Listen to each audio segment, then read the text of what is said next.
العطر ده مش لأي حد. لو انت من الناس اللي بتحب العطور الآمنة والتقليدية فأنصحك تقفل الفيديو ده دلوقتي حالا. لكن لو بتدور على حاجة غامقة جريئة وفريدة جدا، عطر الناس كلها تسألك ايه الريحة دي، يبقى استنى معايا لآخر الفيديو، لأن توني ايومي's مونكي سبيشال يمكن يكون العطر اللي انت بتدور عليه.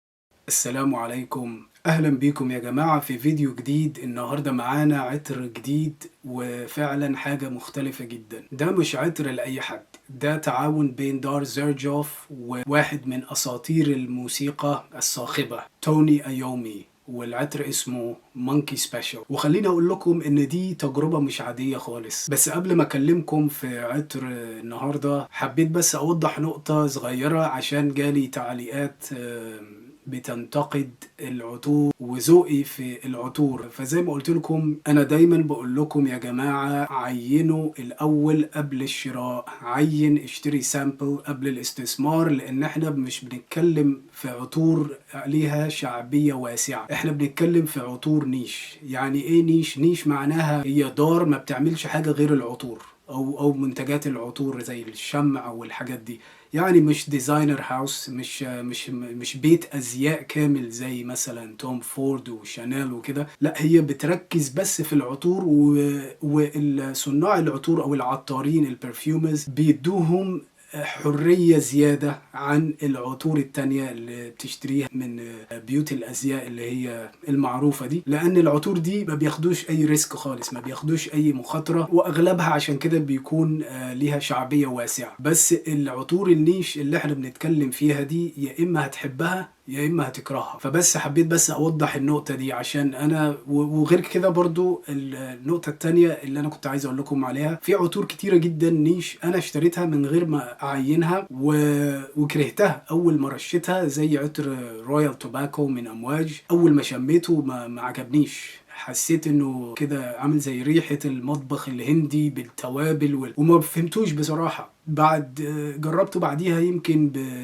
سنة تقريبا، لقيت العطر كان فيه عرض خاص واشتريته فعجبني جدا، ولسه عندي العينة بتاعته، عشان كده ما خلصتهاش. هي كانت عينة 2 مل، وجربته كذا مرة وما عجبنيش. جربته تاني بعديها بسنة، ودلوقتي العطر ده يمكن احسن عطر تبغ شميته، بجانب عطر جرلين اسمه هاني توباكو، تبغ والعسل. وفي عطر تاني ما عجبنيش اول ما شميته، ده عطر ما اشتريتش الازازه كامله لحد دلوقتي لان سعره باهظ الغلاء. هو عطر روز عود، يعني عطر زهري عودي، والعطر ده من دار زيرجوف اسمه الكسندريا 2 او الاسكندريه 2. عطر جميل جدا، بس انا اول ما شميته ما فهمتوش بصراحه وما عجبنيش. بعديها يمكن ب6 7 شهور شميته تاني ونمت، رشيته على ايدي ونمت، وصحيت تاني يوم كنت لسه شامم التوقيع بتاع كريس موريس العطار بتاع زيرجوف، اللي هو الريحة المسكية النظيفة اللي بتبقى في الدراي داون او في قاعدة العطر. فقلت ايه ده، العطر ده فعلا جامد جدا. يس، الافتتاحية يمكن ما عجبتنيش، بس غريبة شوية، بس بعديها بفترة عجبني العطر. فبقول لكم العطور دي لازم تدوها فرصة أكتر من مرة، خاصة العطور النيش اللي احنا بنتكلم عليها، أو حتى البرايفت بلند أو الإكسكلوسيف من شانيل أو ديور والعطور اللي هي اللي بيدوا لصانع العطر حرية كده شوية إنه يتفنن، يعني يجرب مهاراته. كان لازم تخليه ياخد المطلق الحرية عشان نشوف الفن بتاعه فعلا. فهو ده رأيي، والتعليق اهو عندكم. انا مش فاهم بصراحة الاتهامات بالغش والكلام ده. فأول حاجة حبيت أقول لكم إن العطر ده من توقيع كريس موريس، وكريس موريس من كبار عطارين دار زيرجوف، وعمل في كذا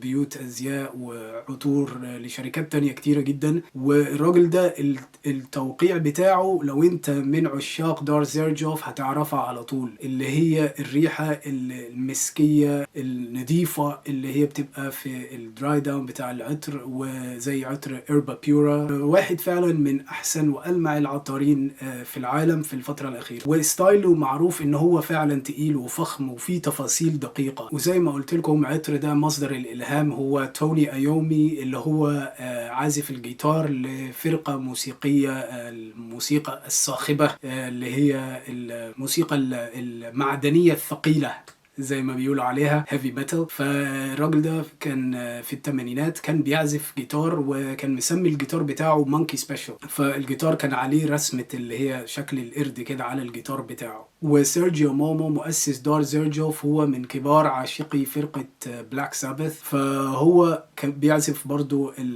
الجيتار وكان عايز يعمل كولابوريشن. ولو انتوا عارفين بقى في الوقت ده ايامها كان نوتة الباتشولي في تألق كبير جدا، فعملوا العطر ده مع بعض عشان يعبروا عن روح غامقة قوية ومتمردة. نخش بقى في نوتات العطر. مكتوب في الموقع فراجرانتيكا الباشن فروت، بس خدوا بالكم الباشن فروت اللي هنا مش واضح قوي زي الباشن فروت اللي هو في عود ماراكويا اللي هو من دار ميزون كريفيلي اللي هو الازازه الزرقاء. عطر جميل جدا على فكره، وانا لسه ما اشتريتوش بس عندي عينه منه، ولبست العطر ده كذا مره ومفيش حد ما سالنيش عليه، بس هنتكلم عنه ان شاء الله لما امتلك الازازه ان شاء الله. وكنت عايز اوضح نوتة الباشن فروت اللي مكتوبه هنا مش هي اللي انت هتشمها الباشن فروت في عطر عود ماراكويا، هنا مخلوطة مع النوتات العطر يعني بامتياز، فعشان كده مش هتبقى واضحة جدا. فنوتات العطر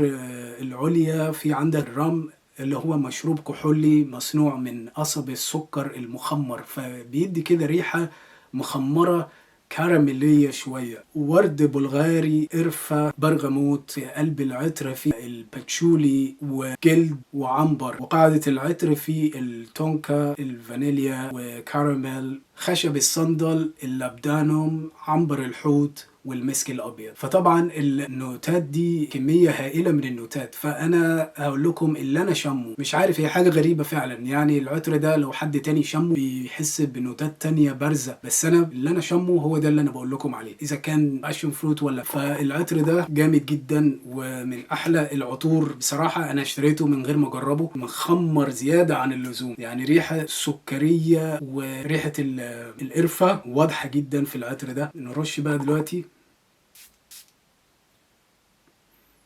احب ارشه على ايدي بصراحه لان على ايدي بيبقى ريحته احلى.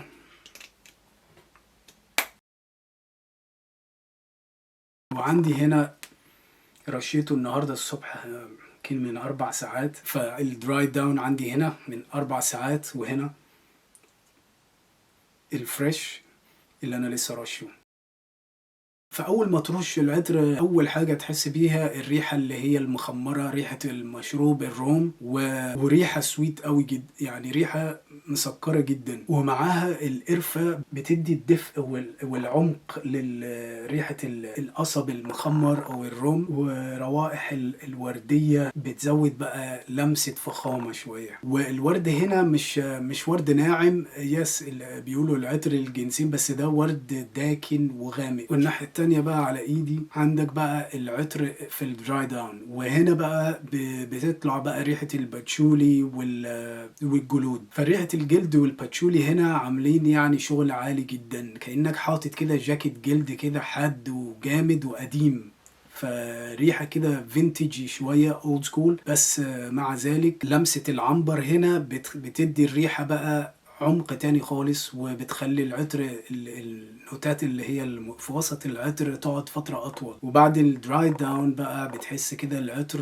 الفانيليا والتونكا بيدوا كده إحساس كده مسكر ودافي، بس مش مزعج خالص، سويت. وعطر في رأيي هو عطر شتوي. والدراي داون بتاع العطر لما يجف على إيدك فعلا بتبقى حاجة تحفة. ريحة الكراميل والفانيليا والتونكا، الكراميل ده أنا كنت شمه أصلا من أول ما رشيته، حتى في الدراي داون ما زال موجود، بيدي اللي هو الطابع السكري ده، بس في الاول مش هتشمه بقوه لان ريحه الرم والقرفه طبعا دول اللي هم مستحوذين. حتى البرغموت ده انا مش شامه قوي، انا شام ريحه فاكهيه بس مش عارف بقى الخليط بتاع الباشن فروت مع البرغموت شكلهم كده مع بعض مش واضحين قوي في افتتاحيه العطر. وعندك بقى اللي هو التوقيع كريس موريس اللي هو المسك الابيض، وده اللي بقى هيوزن التركيبة كلها على بعض، ودي اخر حاجة هتشمها في العطر ده بعد عدة ساعات. فكنت عايز اقول لكم بقى عطر زي ده مش معمول لطلعة بقى وانت رايح على المول وانت ولا انت رايح على الجيم ولا رايح تلعب كورة. لا، العطر ده معمول لانك مثلا لو انت شغال في مكان كده فخم، شغال في هوتيل 5 نجوم ولابس بدلة بقى وبتاع، العطر ده هيبقى يعمل معاك شغل عالي جدا. وهو عطر مناسبات، عطر حلو جدا، عطر فخم جدا بوزي. لو بتحب العطور اللي فيها الريحة الكحولية دي هيعجبك جدا. فزي ما قلت لكم هو عطر خروجات كلاسيكية ليلية، او لو انت في الاجواء ال5 نجوم. وعطر هو مناسب طبعا فصل الخريف والشتاء، بس مع ذلك الصيف لو الجو مش حر قوي، او لو انت مثلا شغال في مكان فيه تكييف، العطر ده هيتألق. بس ما ترشش منه كتير عشان البوزي افكت، الريحة الكحولية دي ينفع تبقى تقيلة في الجو الحر. وعشان كده انا رشيته في الصيف من اسبوعين، كنت لابسه في الشغل والناس بتسألني ايه العطر اللي انت حاطه ده، وعطر جميل جدا وريحته رجولية جدا. يعني المديرة في الشغل بتقول لي كده. فعطر جامد جدا. حتى لو انت مثلا راجل وشميت العطر ده وحسيت انه مش ولا بد، ستات بيحبوا العطر ده، زي عطر ليتن من بارفام دي مالي. طبعا ده عطر مختلف نهائيا،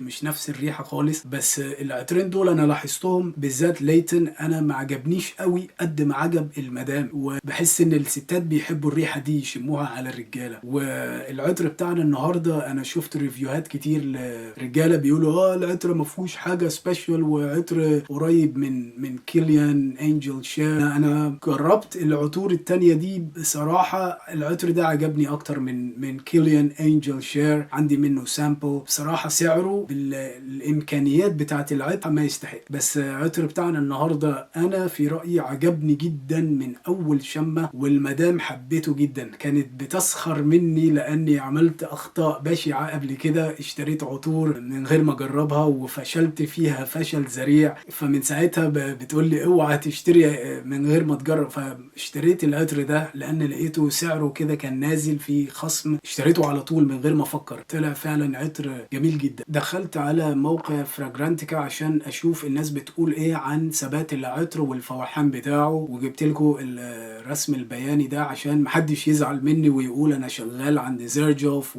وبغش الناس وكده. فزي ما قلت لكم الحاجات دي اراء، واراء شخصيه. يعني زي واحد صاحبي مثلا معايا في الشغل، زميلي ما بياكلش جبنه. يعني انا مستغرب لحد دلوقتي الراجل ده ازاي ما بياكلش جبنه وما بيحبش البيتزا والكنافه النابلسيه اللي فيها الجبنه الحلوه دي. انا لحد دلوقتي مش فاهم الكائن ده عايش ازاي. فمع ذلك انا متفهم ان في اختلاف وجهات نظر في الروائح والطعم والحاجات دي. فمحدش يزعل مني، احنا بنتكلم عن عطور نيش، عطور مش هتعجب اي حد، عطور لازم تجربها قبل ما تستثمر في ازازة كاملة. فحسب بقى الرسم البياني اللي انا جمعته لكم من موقع فراجرانتيكا، حوالي 75% من الناس شايفين ان العطر ده بيقعد من 8 ل 10 ساعات او اكتر كمان على الهدوم خاصة. وده فعلا تجربتي الحقيقية استخدامي للعطر، لان العطر ده انا شاريه تقريبا من شهرين. نزلت فيديو، لو عايزين تشوفوا الفيديو بتاع الانبوكسين هحط لكم اللينك هنا. العطر ده انا جربته كذا مرة مرارا وتكرارا. يعني عندي عطور تانية حلوة بس ما جربتهاش كتير، فما ينفعش اتكلم عن الثبات والفوحان من غير ما فعلا استخدم العطر كذا مرة، مش مرة واحدة بس، وبعدين احاول افهم الاداء بتاعه عامل ايه. فمن ناحية الفوحان كان عطر واضح وصريح جدا، يعني الناس هتشمه عطر حلو جدا وهيملأ الأوضة فعلا لو انت في مكان مغلق. عندي رسم بياني تاني بيشرح فوحان العطر، يعني 50% بيقولوا ان العطر فوحان بتاعه قوي، 25% بيقولوا انه ضخم جدا، 20% بيقولوا متوسط، و5% بيقولوا انه ناعم وخفيف. وزي زي ما قلت لكم عطر فعلا هيملأ الغرفة، وعطر واضح وكل الناس هتاخد بالها منه. اللي عجبني بقى في العطر ده انه فعلا انا مش حاسس ان هو مكرر ولا هو تقليد لانجل شير من كيليان، وريحته فيها شخصية وصوت عالي، بس في نفس الوقت ريحة مش مزعجة. والعطر ده للناس اللي بتحب تتميز وتتفرد وبتحب الغموض. لو جربتم عطر توني ايوميز مونكي سبيشال من زيرجوف اكتبوا لي ايه رأيكم فيه في الكومنتات، وهل العطر ده عجبكم ولا لا، وهل في عطور تانية من دار زيرجوف حابينها او حابيني ان انا اعمل لها مراجعة او تقييم. فما تنسوش تعملوا لايك وسبسكرايب وشير، واراكم ان شاء الله في يوم اخر مع عطر جديد من عالم عطور النيش. والسلام عليكم ورحمة الله وبركاته.